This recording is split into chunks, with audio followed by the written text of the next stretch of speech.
Hello, everyone. Good morning, and welcome to another ENRICH in China webinar. I'm Mariana Marques. I'm here on behalf of ENRICH in China today to do the moderation of this webinar. Today's topic is about post-COVID-19 era, how EU member states and China can work in the pursuit for growth. So here we have the agenda. I will just briefly introduce it to you. Our keynote speaker for today is Ms. Chen. She's an innovation and science advisor for the section for science and innovation at the Embassy of Sweden in Beijing. Her presentation is going to be focused on our main topic, the post-COVID-19 era, China's digital transformation for growth and for good. Afterwards, we will have Mr. Richard Deng, with my colleague from SPI's China office. He's the chief representative, and he will present an ENRICH in China overview with just some quick updates on our current activities that are being developed in the project. At the end of the session, we will have the questions and answers session, so you can feel free to check right now on your GoToWebinar panel that you have a questions box. You can write there all the questions you have during the presentations, and then at the end, I will read them and pose them to our speakers of today. So with no further ado, I will pass on the word to our first speaker, Ms. Yang. So I will just put on your presentation.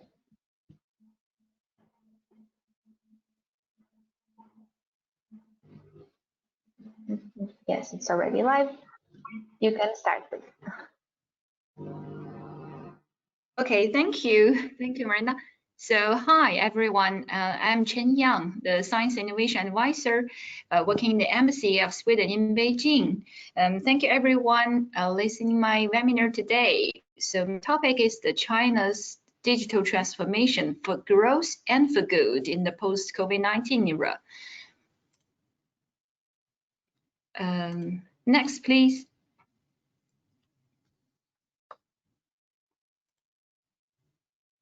Yeah, so before going into more details about my topics, so let me first give you a brief introduction about our section.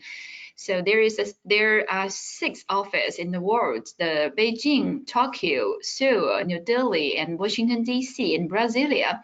Outside the Europe, so we are all the instruments for the Swedish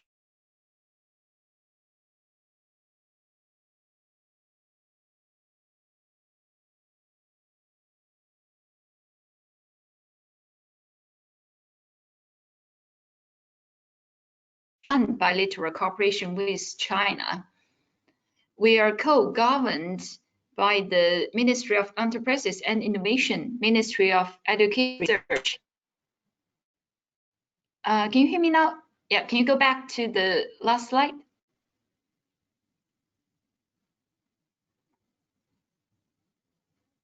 I'm sorry, yeah, here. So I'm co-governed by the Ministry of Enterprises and Innovation, Ministry of Research and Education, Ministry of Environment, and Ministry of Infrastructure.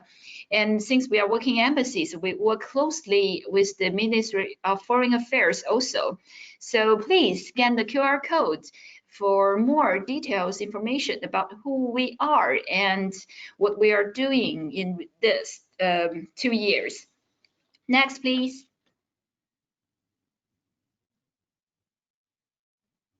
Yes, so this is my outlines for the presentation, and there will have 7 parts. First is what is the digital transform, and after this clear framework, we will have the sense of the digital economy in China, and also the policy roadmap and business development in China also. And just in the recent the weeks, a series of policy has launched by the Chinese government. So we call that the new digital transformation package in the post-COVID era. And this the last two parts is the tech for good and the sustainability transformation with the digital transformation together of the green recovery. And next, please.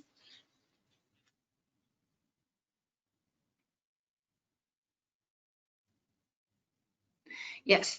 So before we dig into more into the details about the China's digital transformation development. So let's first get back to the basics.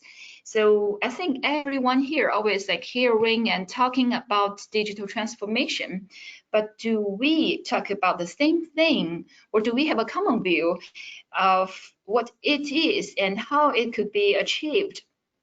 So we borrowed from the definition of the going digital progress by the OECD.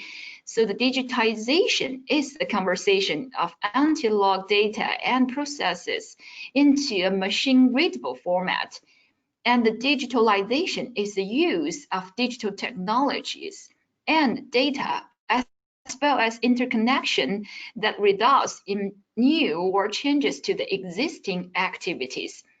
The digital transformation refers to the economic and societal efforts of the two above. So next, please.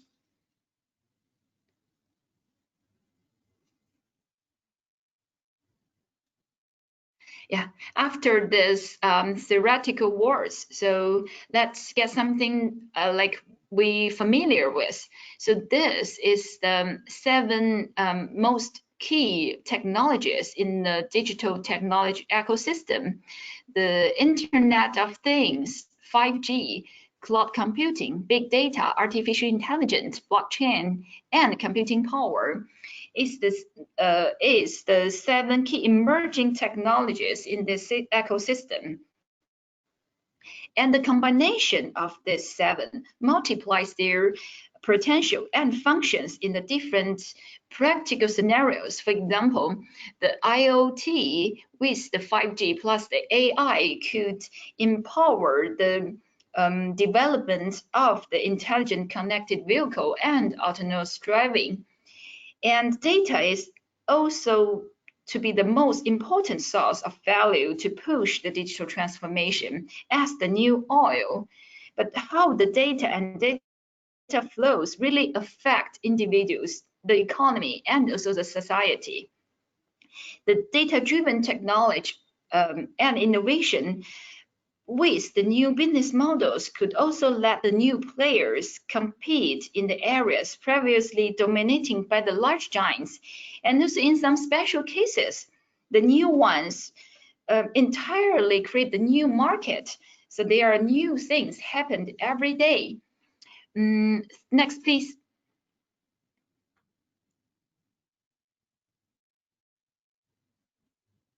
Next, please. Yes.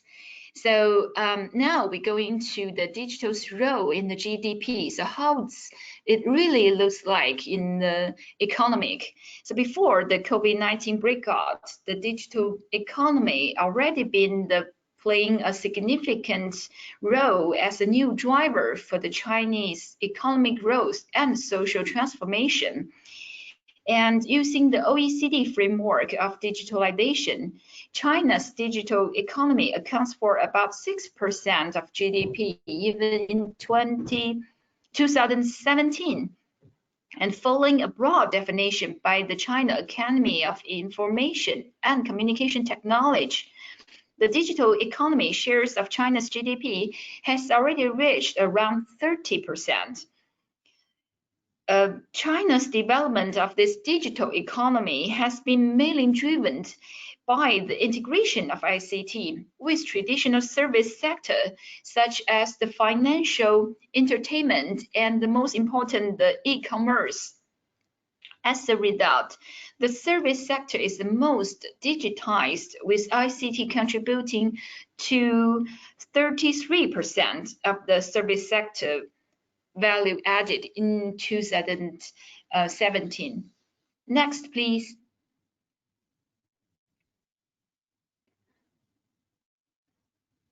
Yeah, so this is what before the COVID-19, and here comes to what it behaved during the COVID-19. In terms of China's first quarterly GDP figure of contraction by minus 6.8%, there are also positive signs. The digital economy related field have demonstrated a strong resilience in this black swan shock. So let's see the red part. Information transition, software and information technology service has actually increased by 13.2% in the darkness time of this year. Next, please. So what is this 17% of GDP? Here I give you 4 examples. So the first one is online medical service.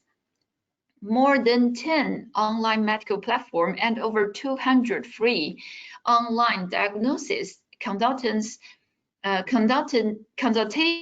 service platform on COVID-19 by public hospitals serving nearly 10 million people. And also the new hospital dealing with the COVID-19 emergency in Wuhan, the Huoshenshan Hospital, was the very first 5G supported hospital that enabled connection with the top clinic experts from the whole countries, which really gathered the most powerful and valuable clinical resources to get together to fight against the COVID-19. So the second is like everyone has experienced or experiencing now the working online and working from home. The numbers of telecommuters in China reached 5.3 million in last year, and now since after the Spring Festival, more than 300 million people use the telecommuting software at home in China. And how about the students? Last year, China's online education users has already reached 261 million. And since February this year, schools in over 300 Chinese cities has joined Deng online classes, which is authorized by the Ministry of Education in China, covering 50 million students nationwide. Is a very huge number. And the last example is very unique and really helpful during the COVID-19 in the first quarter. It means like the non-contact delivery. On January 26, Meituan first launched the non-contact delivery service in China to reduce the personal contact. The packaged food delivery robots and disinfection robots, the security robots, play an important role in Wuhan and in Beijing, in Shanghai, and all other cities also in China. Next, please.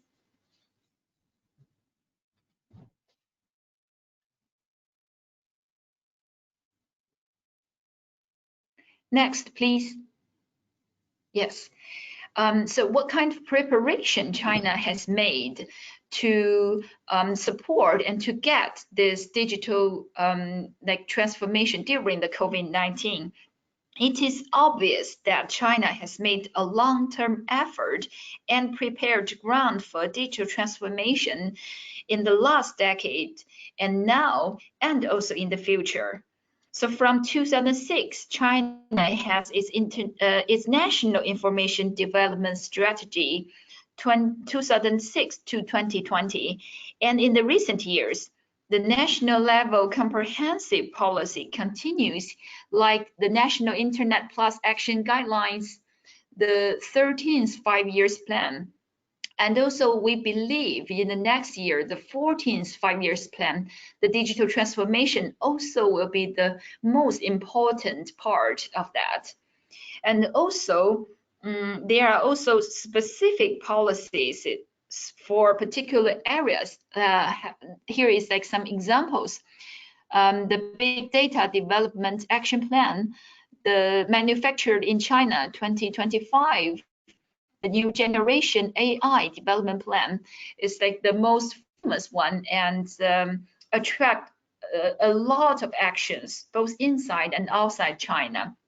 And also in recent last year, the 5G plus industrial IoT promotion plan also speed up the development of the 5G in China. Next, please.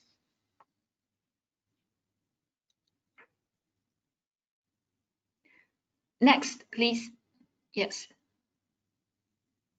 Yeah, so parallel with the policy push, we also see an accelerated and deepened evolution of how ICT and digital technologies are continuously changing the business and the market. Will it fundamentally change China's role in the global digital transformation and also its role in the global research and innovation landscape? I think everyone will have the answer in the future or even now. Next, please.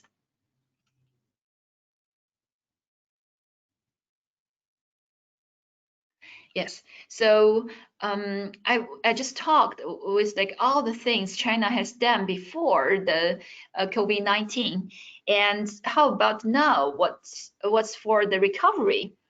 Let's have a citation by the Pony Ma, the president of Tencent. The data is the new oil, and the industrial IoT is the intelligent vehicle, driving us on the highway of the new infrastructure towards the all-inclusive digital society. That was a very impressive words. So in the past weeks, China has launched a series of policies to show the clear signal of digital recovery in the post-COVID-19. And let's first start from this, the cloud, big data, AI-driven new economy implementation strategy, which was launched in April with the focus on the Chinese enterprises capacity and readiness for the digital economy and the transform.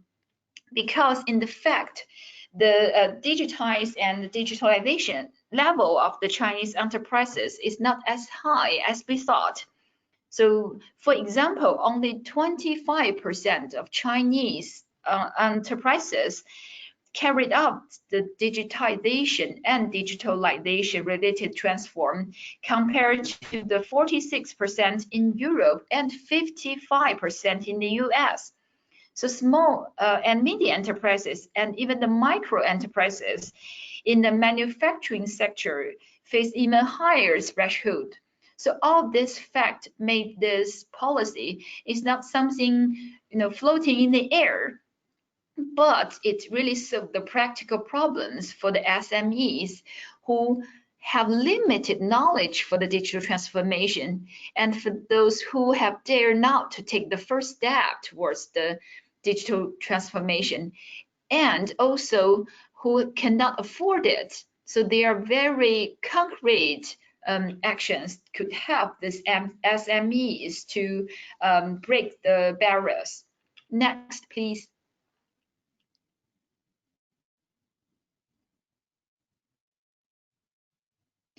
Yes, following this implementation strategy, the launch of Chinese data strategy shown us data should be treated as the new production factor, together with the conventional production factors, such as land, labor, capital, and technology. According to estimates by the IDC, China has accounts for the 28% of data generated globally in 2025, which is the biggest share in the world. So this policy document has been seen as a milestone for formalizing the role of data in the value creation, as well as handling the complexity of the ownership and utilization of the data. This big data governance structure was postponed for the data security and privacy protection, while it will be applied at national, industrial, and identity level. Next one, please.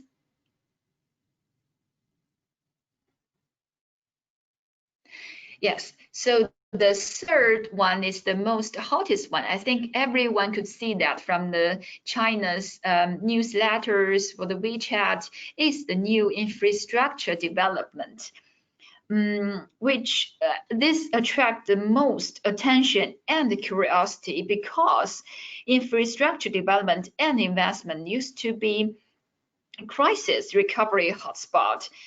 This digital technology-based, integrated with innovation transformation infrastructure development is very special. It's including 7 sectors: the 5G, AI, big data center, industrial IoT, high-speed city-to-city transit, UHV, new energy vehicle charging in the 3 field of information, transportation, and power. This new development, the infrastructure development, aims to accelerate China's digital transformation through both developing the new ones and also the integrating with the old infrastructure for upgrading. It's still premature to say how the new infrastructure development will contribute to the China's recovery, but I think it's applied a clear potential and needs that research innovation will be more closely integrated with the real economy development. This signal is very clear and obvious. I think it's also could apply it globally. Next, please.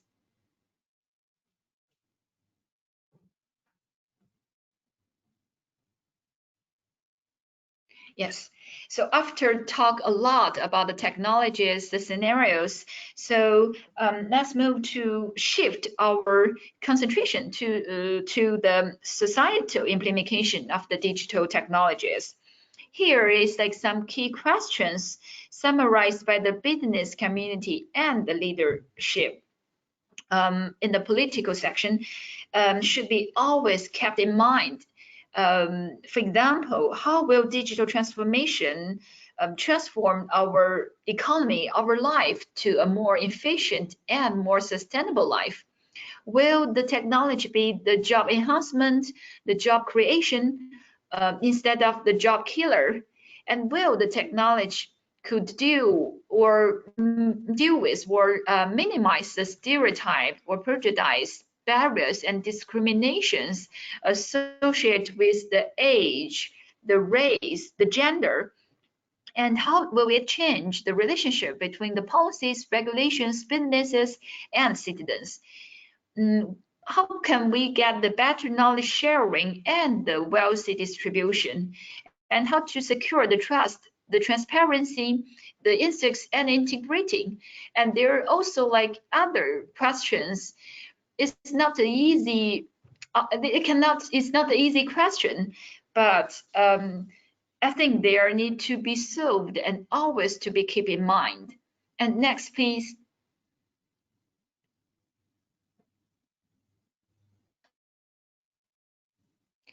Yes. So here is some, I think both the EU, Sweden, and China already gave us like some answers. So in the last year, in April of last year, the EU Commission's high-level expert group on artificial intelligence launched the ethics guidelines for the trustworthy AI. And even in the beginning of this year, the EU Commission has published the white paper on artificial intelligence, a European approach to the excellency and the trust, together with the European data strategy. This is partly the answers from the EU Commission. And how about the Sweden? The Community of Technical Innovation and Ethics was established in 2018 by the government. Its mission is to identify policy challenges, contribute to reducing uncertainty surrounding existing regulations, and accelerate policy development linkage to the cutting-edge technologies. And in the context in China, a very important joint research paper was published by the Development Research Center of State Council and Tencent Research Institute on following tech for good, embracing digital transformation, application of emerging technologies, and its impact. So this is not the whole answer for the questions in the last slides, but we tried our best, and we make efforts to pay attention to this tech for good. Next, please.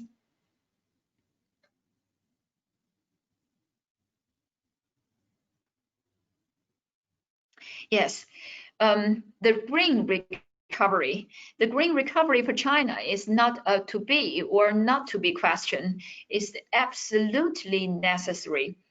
So it is also increasingly clear that the new urbanization, domestic consumption, and smart industry are expected to be the three key drivers for the China post-COVID recovery and for the future economic transformation.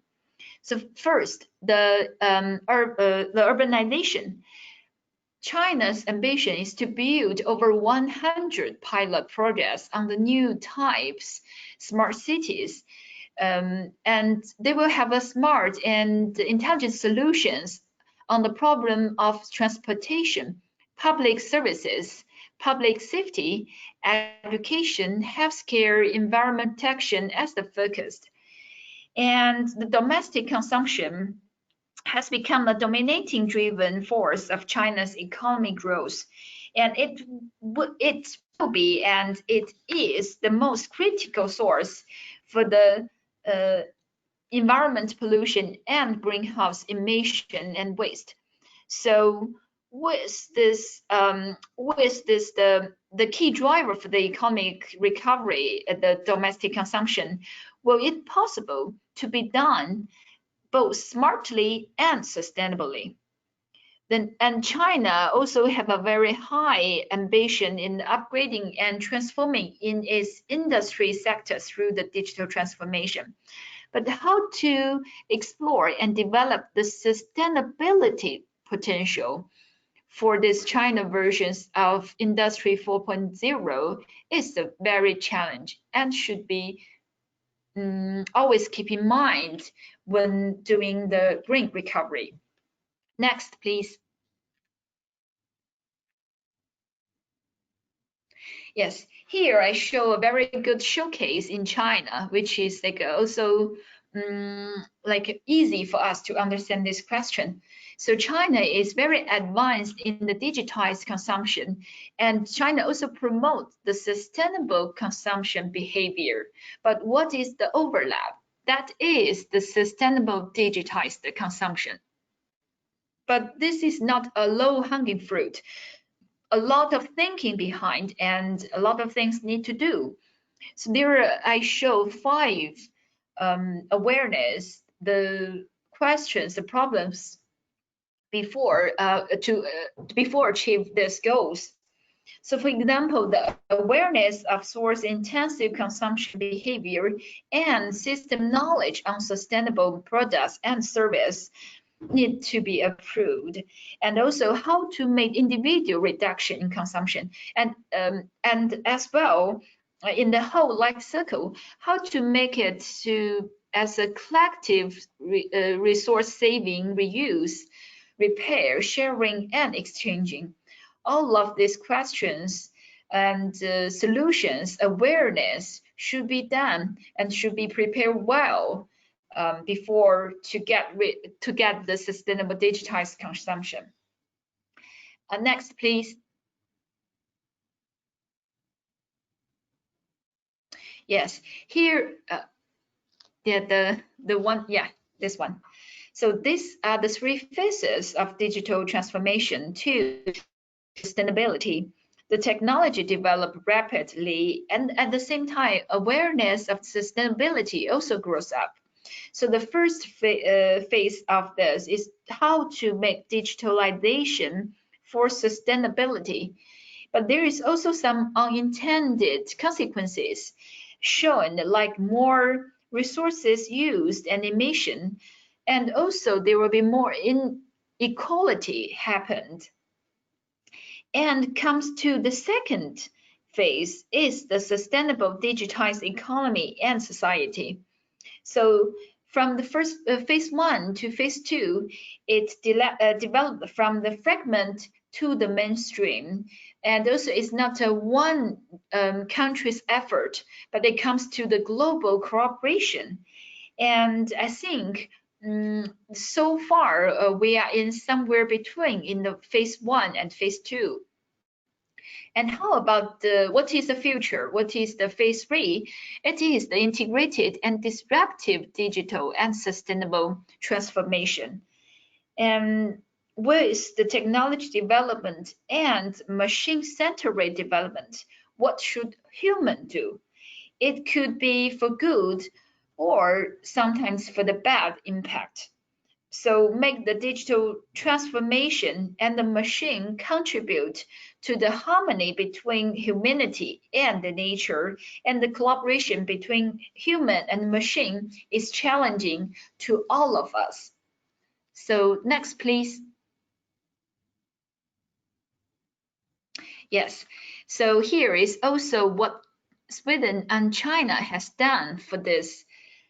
In Sweden, the Vinnova, the government innovation agency, and the Swedish Energy Agency, and also the FOMAS, together have the joint strategy innovation program with the focus on the digitalization for sustainability, such as the smart built environment, Infra Sweden 2030, variable cities, and process industrial IT and automation.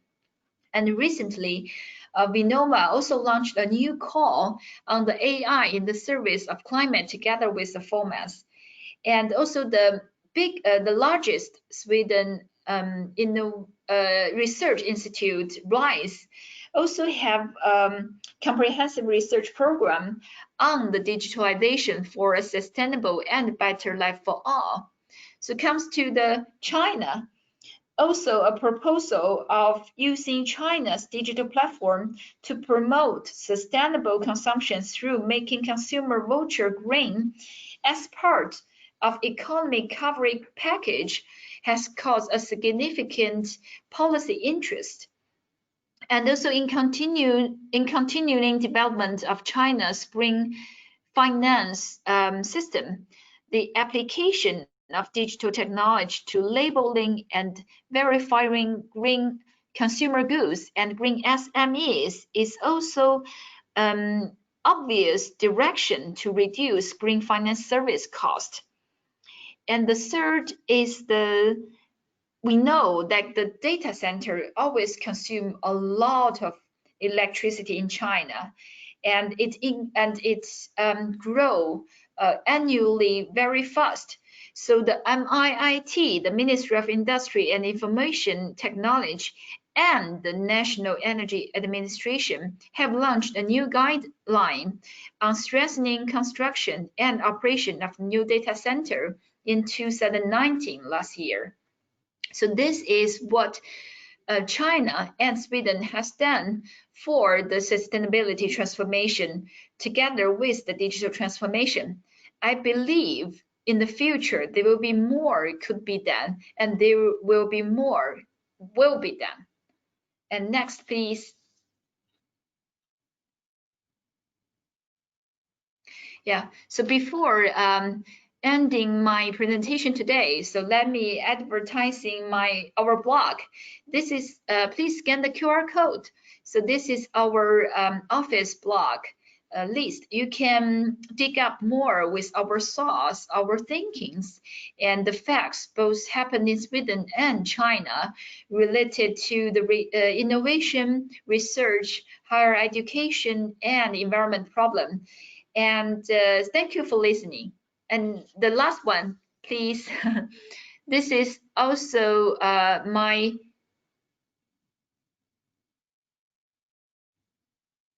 yes, yeah. So this is like our, thank you so much for sharing this. So this is our blog list. And thank you everyone for listening.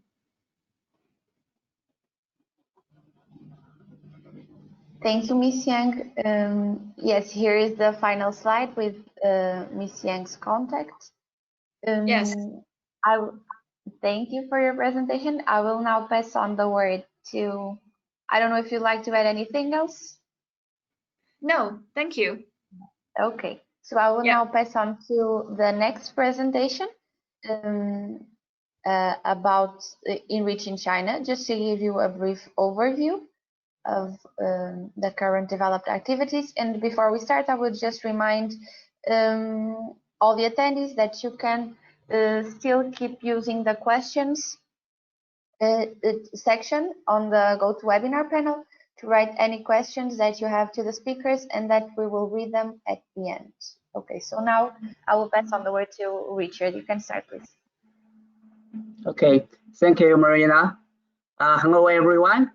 Again, welcome to join this ENRICH in China webinar about digital transformation in China. I'm going to make a short presentation about ENRICH in China, give you an overview about ENRICH in China and also our services and our coming events. Next slide, please.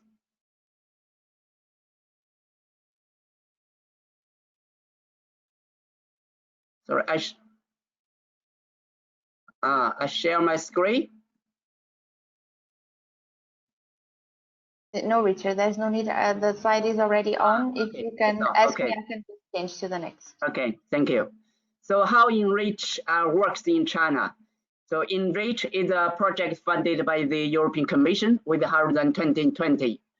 It aims to connect and support European STI organizations in China by providing different services, and also to reinforce the leadership of European STI in China and to promote STI cooperation between China and Europe. Next slide, please.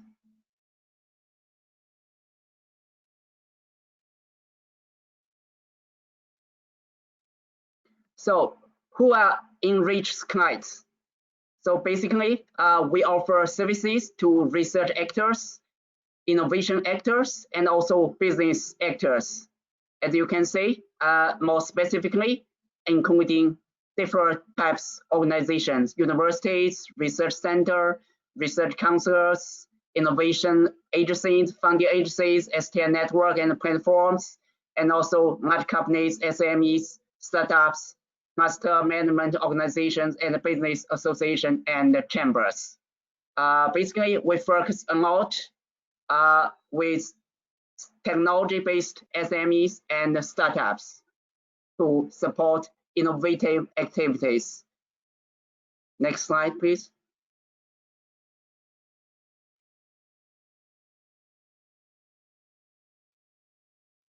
So in terms of ENRICH services, we have a service portfolio here.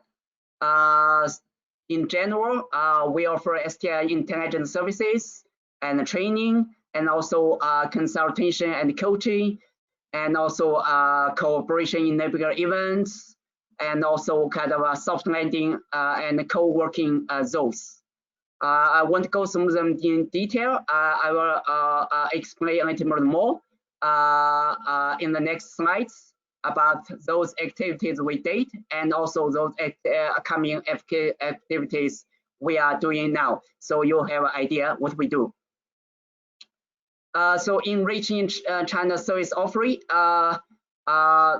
we just published a call for applications to offer a free market analysis to interested European companies who have interest about China in different sectors. So the successful applicants will receive a free market analysis valued at 5,000 euros by ENRICH in China soft landing those partners in different regions of China. This call application is still open. Please feel free to disseminate this information to those companies you know, and you still can get more information on ENRICH in China website and submit your application. The deadline is June 29. Next.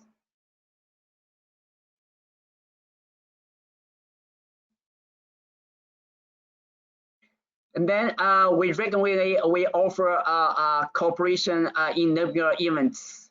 We have been organized many matchmaking tours to China in the past years to different Chinese cities to help the European companies to establish the contacts with local Chinese potential partners, governments, science parks, and other interesting STI organizations. We also organize the annual funding forum every year.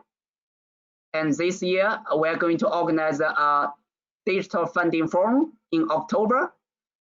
This year, the funding forum will be virtually online. The funding forum is a one-stop shop event about funding opportunities for research, technology-based startups, SMEs. Welcome to visit our website regularly to get latest information about this funding forum. Next.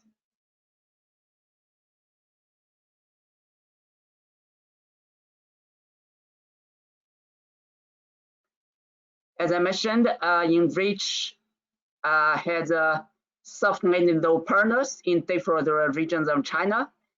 So far, we have 6 soft landing low partners in 3 cities, in Beijing, Shijiazhuang, Shanghai, Xi'an, Nanjing, and Hangzhou. So they offer many different types of services to help the European companies to set up locally and help them connect to the local potential Chinese partners. You may visit ENRICH China website to get more detailed information about those services offered by those soft landing low partners. Next.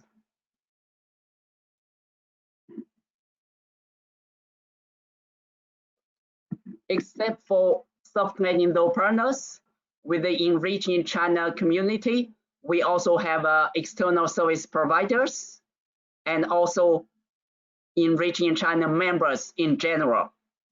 So those are important partners of ENRICH China, and you can find more information in ENRICH China website. Their call are still open now. So feel free to find more information about external service providers, members, and also soft landing those. Feel free to contact us in case you need more information. Basically, we welcome you join with us in this ENRICH family community to support the European companies in approach the Chinese market and developing STI cooperation with Chinese counterparts. Next.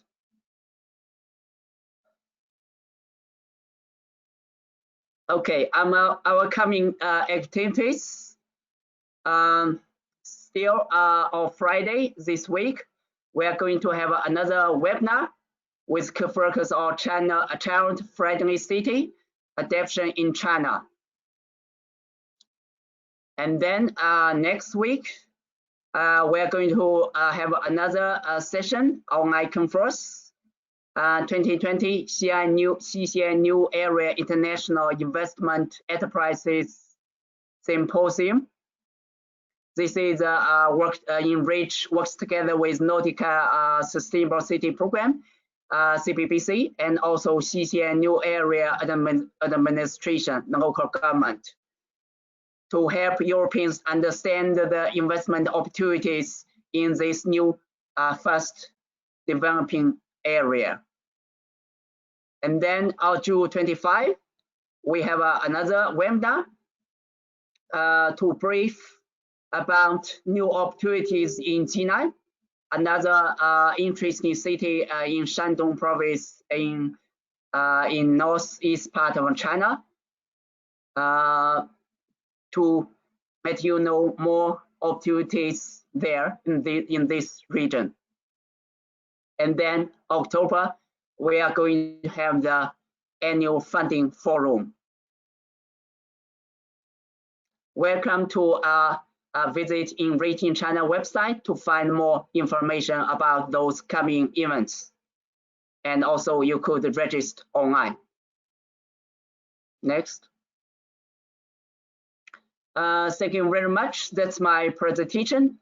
Feel free to contact us or visit ENRICH in China website. We welcome all European organizations to work with us together to see more potential cooperation opportunities with China. Thank you very much. Thank you so much, Richard, for your presentation. We will now start the Q&A session. I would remind once again all of our attendees that you can write any questions that you have for Mr. Deng or Ms. Yang on your questions box on the GoToWebinar panel. I am checking now here the questions, and we already have one from Mr. Jan Opma. It's a bit long, so I will try to read it slowly. It's for Ms. Yang. So he asks, how could European SMEs contribute to the digital transformation of China? China is already so advanced in digital technology and services, especially in AI and big data.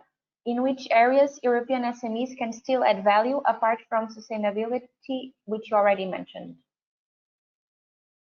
Okay. So first, thank you for your question, and it's very valuable, especially for the European SMEs. I think China, yes, China is really advanced in some particular area in the digital transformation, but I think there are still opportunities for the European SMEs. Because I think also like the China's market is very big, and also in the digital transformation is a very special how to say field. So the new business models, the new the emerging technologies could be sometimes the even do the how to say evaluation in a very short evolution in a very short time.